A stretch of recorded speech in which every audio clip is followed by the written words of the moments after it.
Greetings and good morning to those of you in the world that are experiencing morning. For those of you who are having an afternoon or evening, thanks for being here as well.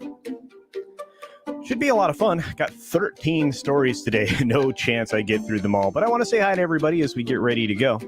Hopefully we'll not have a little bit of a run over like we did yesterday, but hey, stuff happens and it was totally fine, I think. Anyway, let's say hi to those of you who were nice and early. We got Keith Howard in the house, Rogue Disney, Snortopoopas Cuber, OC Dobbins, One Man Show, Mr. Shirt. Stephanie is here. We also have Tox Fox. Hey, what's going on? We've got Jay Allman, Cody Guy, Master Sidearms, Liger Fan. What's going on? We've got Tina. Hey, Tina. How's it going? Hope everything's going well with your move. And D-Bud Martin is here.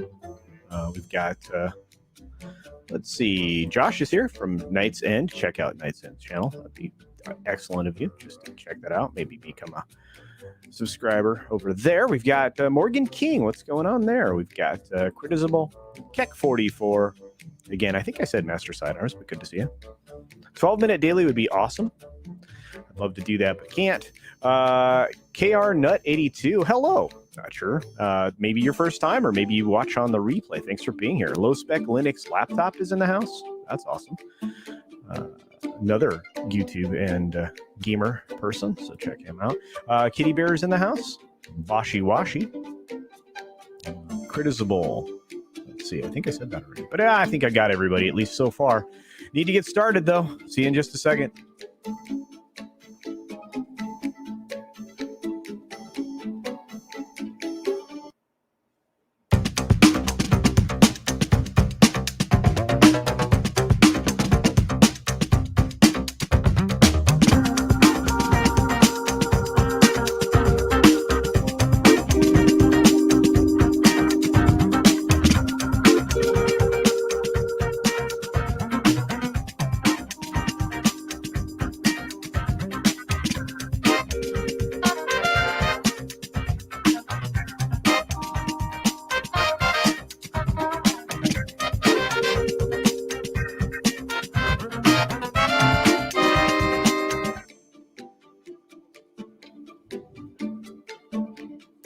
Good morning, good afternoon, good evening, or good night, wherever you are, whenever you're watching. Thank you for checking out this 6-minute daily. We have 13 stories today, so I'm going to be talking really fast. Hopefully we can get them all done, but I doubt it.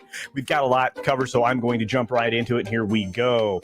First up, we're going to have Netflix acquiring Roald Dahl's story company, which means they're going to get Wonka, which means we're going to get screwed, which means we're going to have really bad stories that trying to rewrite the history of this character and everything around them. I doubt they'll be able to portray properly the Oompa Loompas and many other things, kind of like they were already starting to do it under the previous creator that destroyed this franchise. But I digress. I don't have any positive expectations for anything Netflix does with this property because I don't trust them because they ruin everything. Moving on, we have Comcast CEO Brian Roberts on Windows Parks and Viacom CBS Sky Showtime deal. We're looking at other partnerships around the world like that. Of course they are. They just built a $6 billion to $8 billion theme park, depending upon who you believe, in Beijing. Universal Orlando's scheduled to open there now. I think it's just opened already. I think you're going to have a chance to go there and check it out. But of course, they're looking for this. Goldman Sachs predicts they're going to make over $43 billion this year. I should say substantially more than that, and it seems like it's going to be pretty good. I like I said, if they have that, if they make 34 billion EBITDA, there we go, this year, that'll be the best year for their company. I think Comcast is on the way up. I think Disney's on the way down, but we'll get to that later here in a minute. IATSC unleashes a Twitter barrage and accuses AMPTP and Megacorp's vote-working members to a breaking point. I want to say this about that. There's going to be a strike. There's no denying it. And something we've been talking about now for over a week, and some people are just catching on. Thank you, Mr. Grant Gregory, for the $2 super chat. I appreciate that indeed. We have Endeavor CEO Ari Emanuel. By the way, this used to be William Moore's company. Says talent is getting paid very, very, very well with streaming settlements, and he's not wrong. HBO this year, Warner Media has written checks over $200 million this year. That's a lot of money, and I tell you what, the stars are benefiting from those kinds of deals, which is why the Disney folks that are tied to CAA are whining and complaining, like, of course, ScarJo. But hey, it doesn't matter. These films were never going to make the break point where they were going to get paid these giant back-end deals, but, being who they are, Warner Media paid them out. Moving on from there, we have Disney CEO Bob Chapek saying that the shutdowns reduce streaming content available in Q4.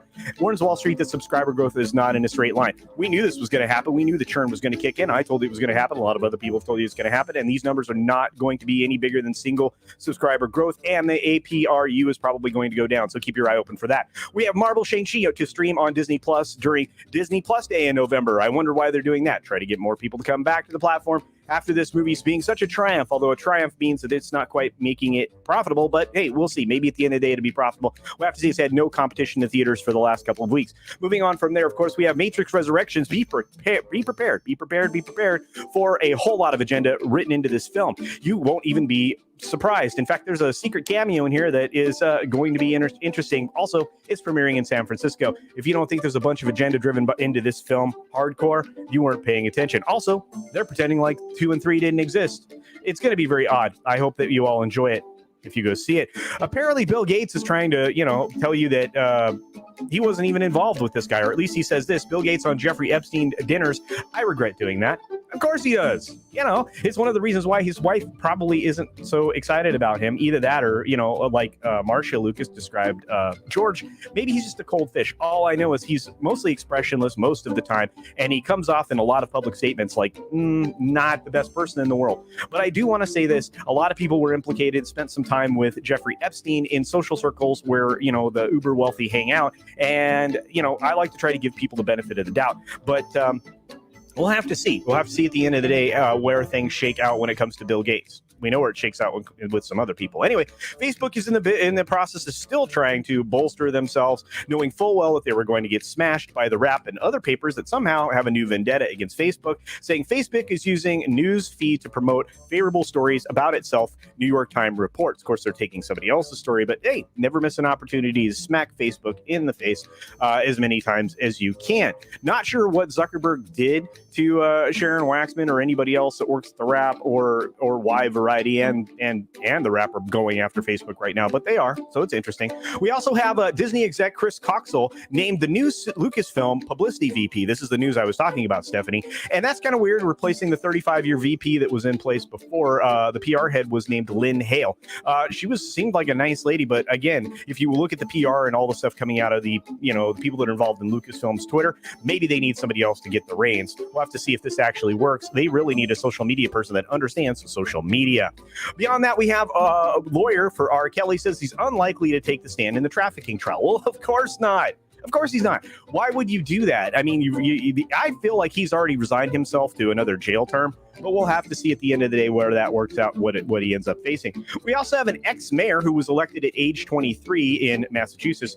He got 6 years in a corruption case, and he's still up on some other stuff that's going on in his background. And finally, I think we get to the last story. Alcon has 2 employees whose jobs are to keep the Blade Runner timeline straight. Thank goodness somebody's paying attention to that at Adult Swim and Crunchyroll. We'll see if it actually stays clean. And there's all 13 stories. Can't believe I made it all the way through. Thank you all for being here. Be sure to take care of yourself. Take care of others. Wash your hands, of course, because it's good hygiene. And until next time, bye. Thanks for visiting today.